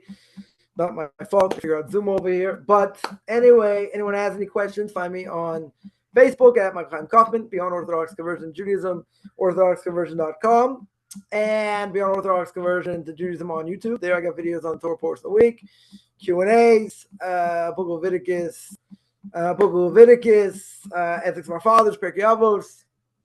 We have controversial issues. You want to send me an email, rabbichaimkaufman@gmail.com, RBIChaimCoffman @gmail.com. Wish everyone a good beginning of the day, middle of the day, or almost end of the day, depending on where you are. And everyone have a great rest of the week.